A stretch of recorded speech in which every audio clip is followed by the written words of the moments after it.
Welcome to Paul's Passive House. As you can tell, I've jumped ahead a little bit. I've removed all the zip system sheathing, marked it, and set it alongside the north wall. With the zip system out of the way, I'm able now to address this right side. Now, as I mentioned before, I have to be very careful when I remove the sheathing from the right side because it is the only thing at this moment holding up the house. If there was a wind to come from the south or the north with any force, it is possible that this entire addition could tip over. So I have to keep that in mind. One aspect of construction regarding my house is that it is monopoly frame, which means essentially that there are no overhang. You can see that really well here now that I'm outside. There's no overhangs over any of the doorways or windows. This is a huge disadvantage when performing a retrofit like this. If I had an overhang, it would be much easier for me to incorporate exterior insulation into that overhang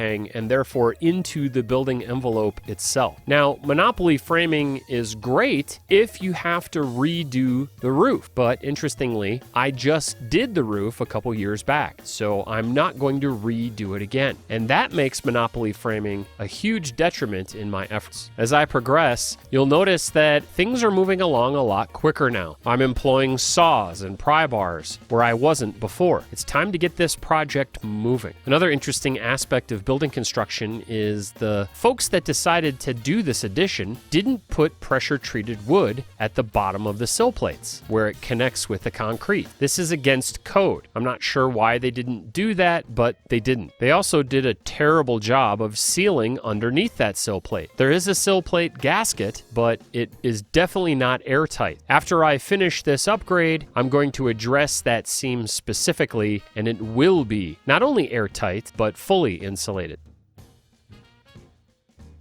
My plan for sealing the sill plate where it meets with the concrete is to use a liquid flashing. I'm thinking probably zip system liquid flashing, but there are a few to choose from. I'm going to mask off the concrete, I'm going to flash it with the liquid membrane, and then I'm going to pull the masking to reveal a nice clean line. From there, I can decide if I want to insulate that slab and even insulate it further below grade if necessary.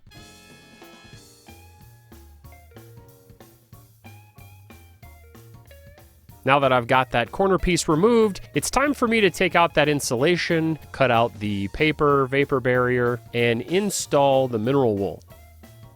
For those of you that are wondering why I'm taking out fiberglass insulation just to install mineral wool insulation, it's because the fiberglass insulation has a lower R value and it also is faced. And I don't want faced insulation inside my stud bays.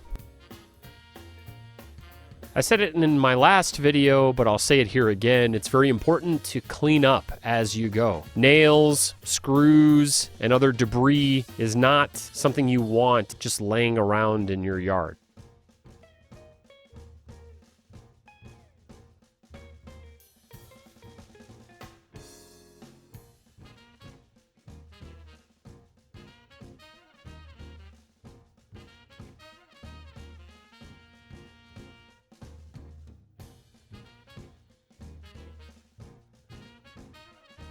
Since the last time I recorded, I've moved a lot of stuff out of this addition and into the backyard. I have a pergola in the backyard and I'm using it now for storage. I wrapped it in tarps and have put most of my supplies on pallets underneath the pergola and also underneath those tarps. This was instrumental in moving this project along as I could no longer keep things in my addition due to the fact that I was going to be covering up these windows. There was no easy way for me to get things in and out of this addition anymore, so I decided to move everything. Now, of course, I did this off camera. It's not interesting for you to watch me move things around, but that's why I keep going off to the left of the camera, because I'm going to get supplies that are just off camera.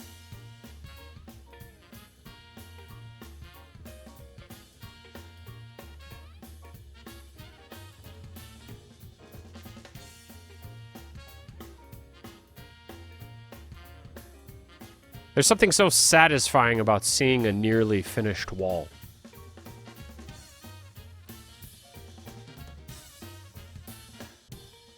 It's time for me to measure and plan for the studs that I'm going to install in that window. Off camera, I cut those studs and then I just pre-fitted them, and now I'm going to drill them and screw them into place.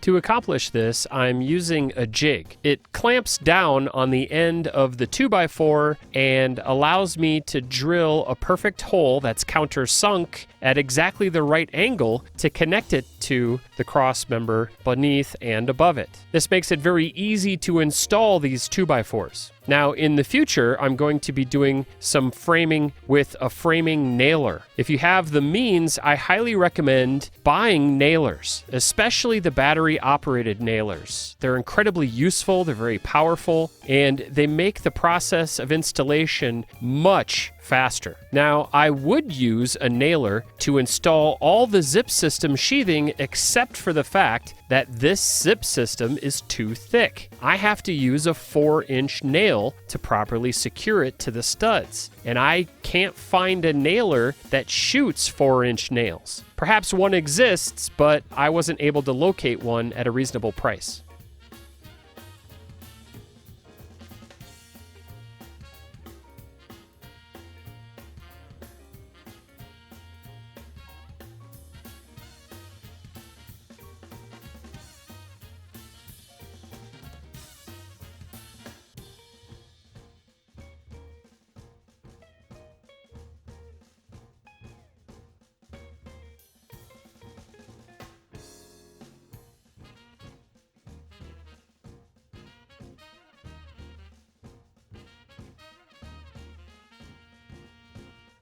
For those of you that are wondering, the mineral wool is an R15 and the zip system sheathing is an R13.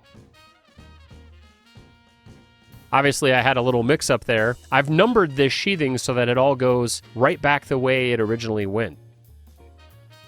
One question I hear fairly often when I talk to people about this project is, well, why do you want your house to be so efficient? It almost makes me feel like maybe I should just backhand them across the face and move on. But generally speaking, I like to say, well, it's because I want my house to be as small of a carbon footprint as possible, but also as independent as possible. In the not so distant future, it's very likely that we're going to see issues with electricity. And so the less electricity my house uses to maintain heating and cooling and everything else, the better. That means the smaller my solar array can be, and the fewer batteries I need to charge and maintain my house's electricity needs. Making your house the most efficient house possible isn't just a vanity project or an obsession like I've referred to earlier. It's also peace of mind for the future. With more and more people electrifying their homes, our power grids are very likely to fail. I won't have to worry about that because I'll have the smallest footprint possible and I'll have everything in place to maintain this house indefinitely.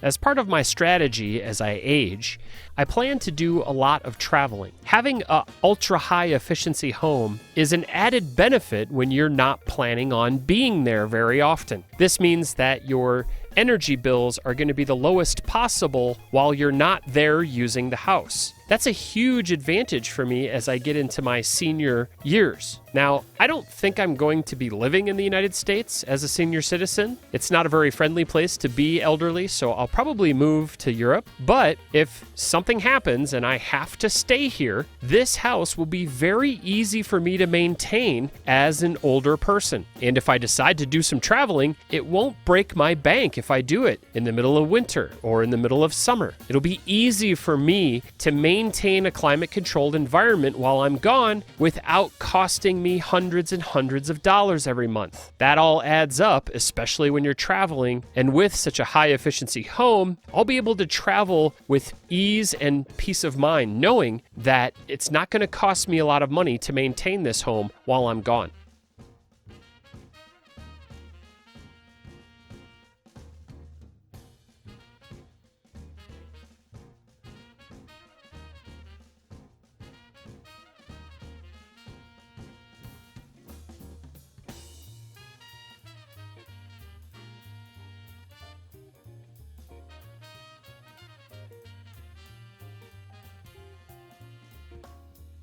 If you'd like a free energy efficiency consultation, please email me at paulspassivehouse@gmail.com.